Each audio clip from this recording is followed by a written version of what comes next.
What up, what up, what up? Hey, everybody, hope you're doing well. Hey, I just want to let you know, I know everybody can't always support and donate to the podcast, but hey, if you can do a one-time donation, I put up a Buy Me a Coffee link in this description of the podcast. So if you go to the description of the podcast, it'll be at the bottom, and you can just go to that link, and you can buy me a cup of coffee, or two if you want. And that would just help support the show, and I can wake up a little bit more and bring you more info. So thanks for listening to the podcast. If you can donate, that would be much appreciated. And let's get on to the show.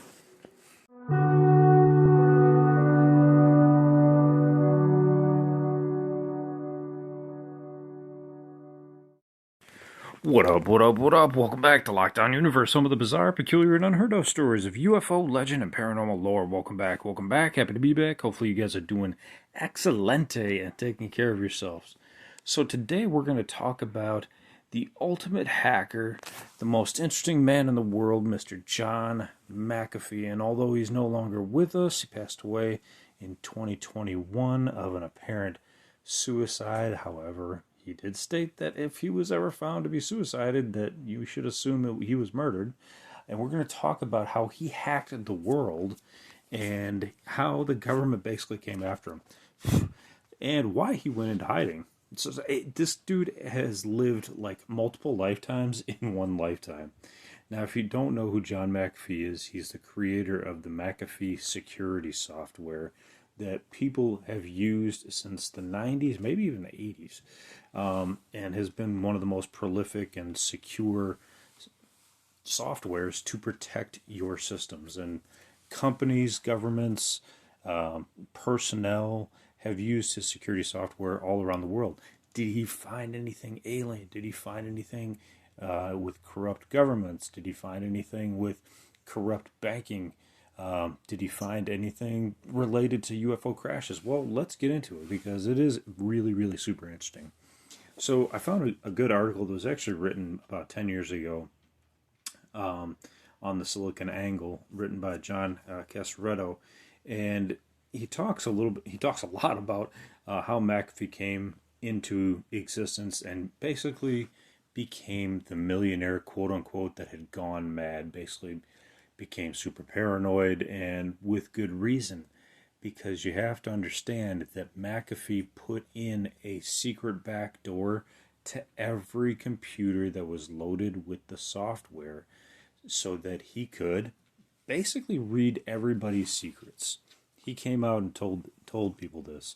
He also stated that after he was on the run and wanted to find out why he was targeted by the government, that he gifted some of the best computers out there with his software to these different governments to see if he could gather information and get backdoor information, which he did. He donated these mal-equipped but super high-tech laptops to all these secretaries for all these different offices, both in America and in Belize and all these different countries that were basically out to get him. So let's get into it.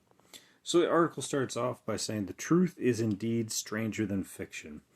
And this story is about as strange as it could be. It's really true.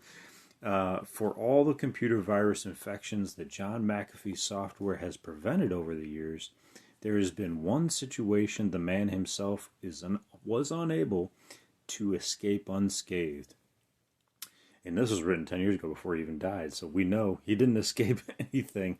He was captured and killed. McAfee wanted to tell his story even back in 2013. So this is first-hand interviews with this guy, Mr. John Casaretto. So McAfee wanted to tell a story. He shared bits of what was happening through different news stories here and there, and a lot of people believed that he was a millionaire gone mad. However, this article states that's not necessarily the case. McAfee has stumbled onto a layered story of government corruption, of criminal gangs gone wild, of murder for hire, and the illegal selling of passports and a complex history of public opinions. And what's really interesting here is that he uncovered that there was a minister of immigration who was he stated was the biggest human trafficker on the planet. Yeah, I'm assuming he was talking about Belize because I don't believe we have a minister of that here. He also stated that what was it? Was it the CIA or was it one of the ministry down in Belize? It was like the IRS down in Belize. He stated that they were the biggest traffickers of drugs. So you have these government entities that, they state that they're there for, just, government purposes and to help keep the government running and to do these things. But basically they were not. And it was a lot of different governments that were part of this corruption, not just, the ones we're familiar with, but all these, Central American governments that were also part of it. So McAfee's story has taken on more form over time, he says, yet it never really changed. And reflecting on his collective information, what this writer found most compelling was the amount of information from the story that was easily verified. There is a situation here that includes stories about police, stories about its government, real stories, and real people doing terrible things, all of which seemingly corroborate McAfee's continued tale. Things only begin with a series of events that led to a raid on his property. And then that raid on his property led to him basically living a life on the run for many years. So we're going to get into that. And you guys remember that there was an explosion in a Florida building that took out like a huge chunk of his condo there, and it was supposed to be a dead man's switch. Basically, if he was killed, there was supposed to be this gluttonous amount of data that was going to be released, and it would incriminate so many people, so many different government officials, governments all around the world, and I don't believe that we ever got that information, even though that condo was blown up and he wasn't in it. But it was interesting to know that that was the actual location that happened, and that it looked like they were out trying to target him. So, moving forward here in this article, this is a story that few know or have given any attention to. The raid on his Belize property, which is where he moved to after he felt like he was being targeted by the U.S. He wanted to move to Belize. The reason there was a raid on that property was because of a murder of his neighbor named Greg Fall. And everything that led up to it, it was still a part of this entire story, but the story is even stranger and bigger and more nefarious than you would ever think. Welcome to McAfee's life after his last stand. So it's the story of how he hacked an entire country. So, according to this article and the author, there was a lot of crime, just rampant violence everywhere in Belize. Tons of criminal activities that were verified. There was a massive drug route that went through the country. They had massive issues with corruption, poverty, and a lack of education. These drug cartels that worked down there worked in coordination with government officials, and they would also work with a network of intimidations, payouts, and murder. The gang suppression unit down there, which was behind the raid of McAfee's compound, which is interesting. Why would there be a gang suppression unit going after McAfee? Was the very same crew whose officials were very openly tied to and associated with the members of the cartel. So the cartel did not want McAfee down there, giving out their secrets and having access to their secrets. They knew he was there, and they wanted him out. This is not about small crime, this is about big crime. McAfee applied first world principles to a third world country, and things basically got away from him. McAfee states that his actions and beliefs from the time after the raid were in response to what others corroborate as a period of very open intimidation. Everywhere he went, the GSU were present. Remember, the GSU is the gang suppression unit. Every message that was designed to let McAfee know he was being watched, they would go everywhere. What they did not know yet was that McAfee had deployed a replicating key logging software onto the government and police computers that he had donated. Remember, we talked about that at the beginning of the podcast. He was attempting to find hard evidence that the government had illegally instigated the raid. What he found was far, far more. After some time, McAfee and his crew had a full awareness of what the government was doing, who it was calling, and with full-on camera, full-on microphone access to everything. When the police would organize for McAfee to get picked up, quote unquote, it was always at night. McAfee was onto it, and he'd disappear before they could arrive anywhere near town. The cat and mouse game basically went on for some time until the discovery of McAfee's surveillance on them, and later the murder of Gregory Fall, which the public well knows, and McAfee has been wanted for questioning in that case. This Gregory Fall was his neighbor, and I believe we'll get into that in just a second. From McAfee's perspective, this now meant that he could now be picked up in the day, and his last-second getaways enabled by his own surveillance would no longer last. The rest was history. McAfee escapes to Guatemala and is deported off to the U.S., eventually arriving in Portland, where you would think most people would settle down. But that's not the case. The next portion of the article states, McAfee is dead, keep Portland weird. So Portland's slogan is, keep Portland weird. What happens next is pretty faithful to that.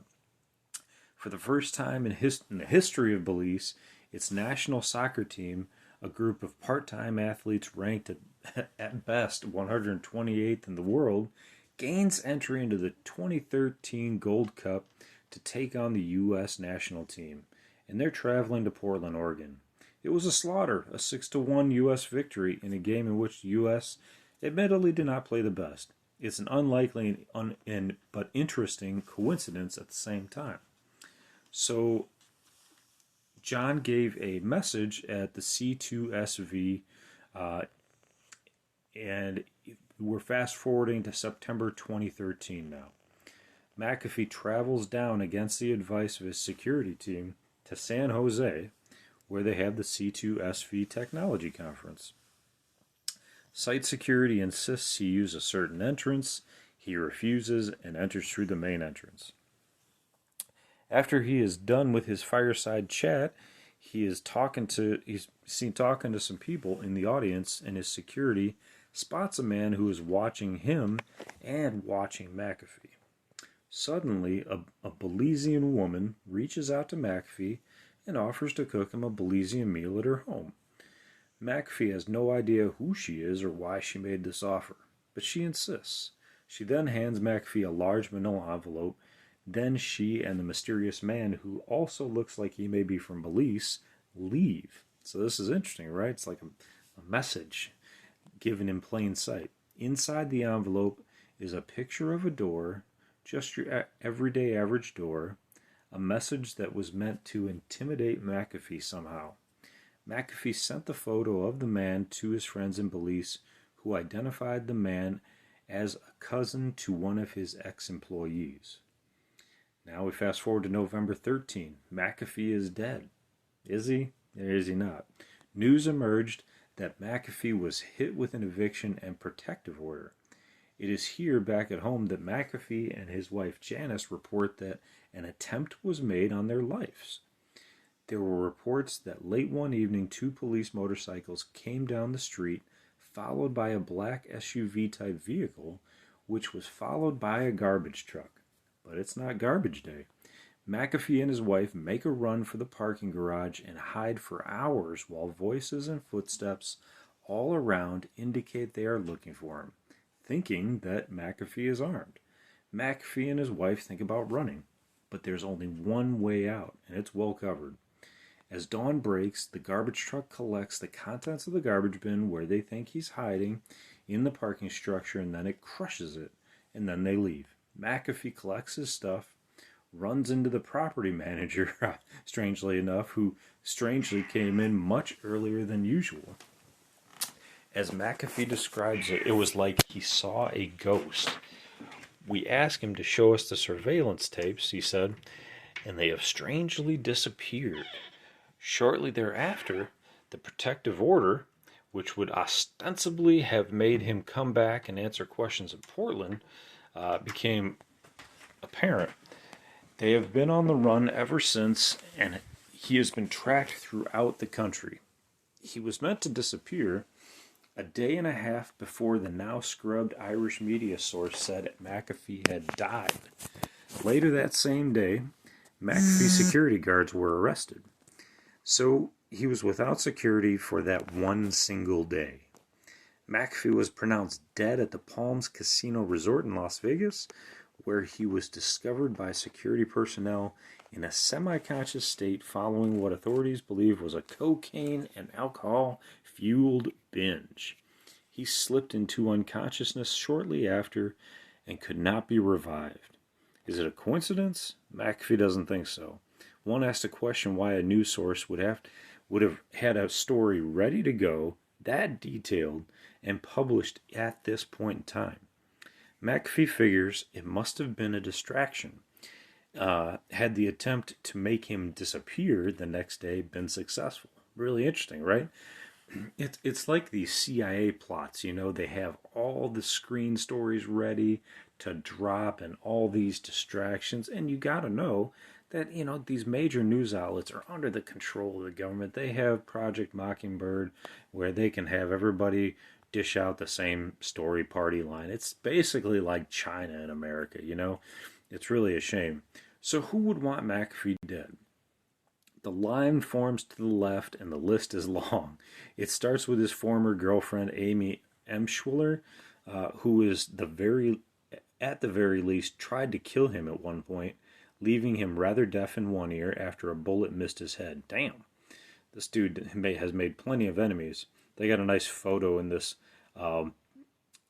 article of him holding what appears to be, like a cut-off shotgun and a pistol in another hand at a farm. And then in another photo, he's laying in bed with what appears to be a very nice rifle. So who else would want him dead? Add to that same list of various quacks out there, a cartel or two, a list of Belizean officials, and you start to get a good idea of what McAfee's story entails.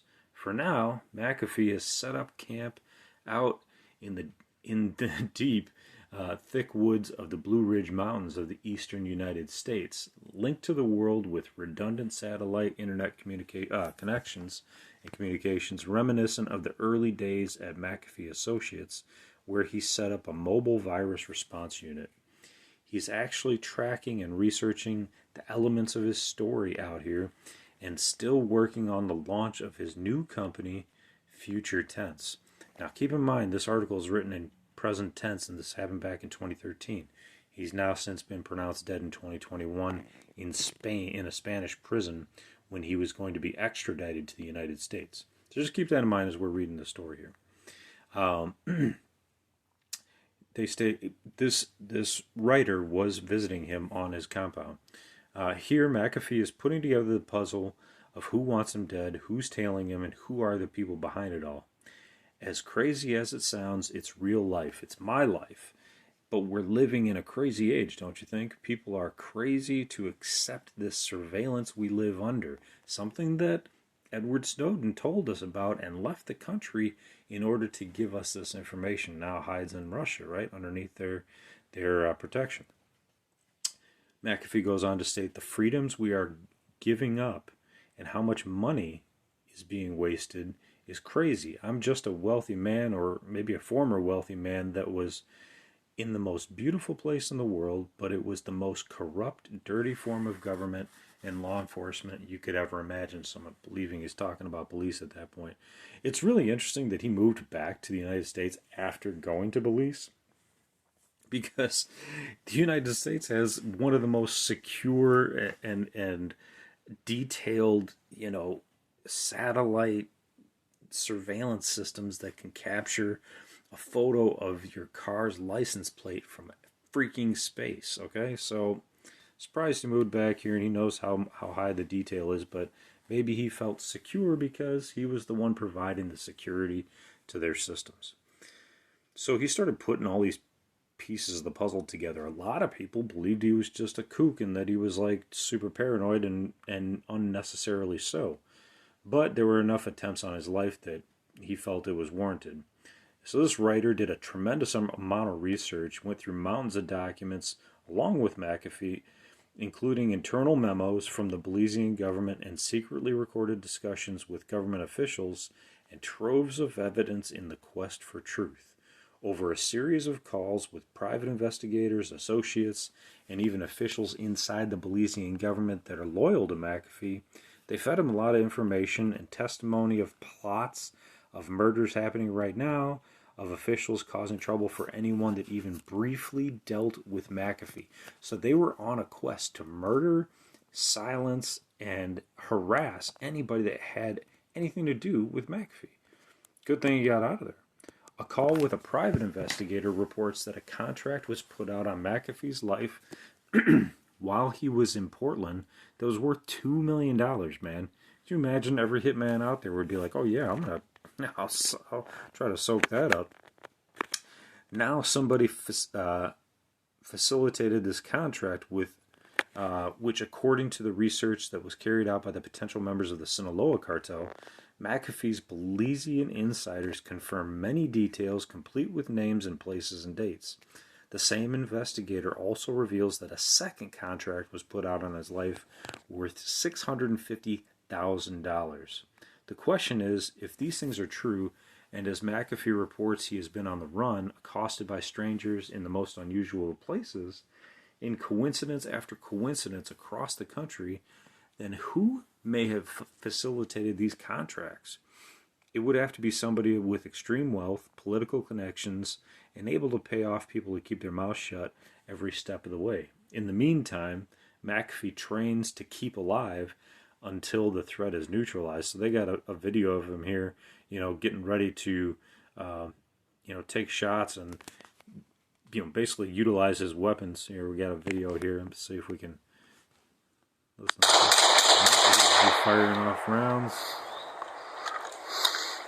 He's out here in the country. He's basically training. He's using pistols here. Just wanted to see if he's using anything else. Mostly just pistols.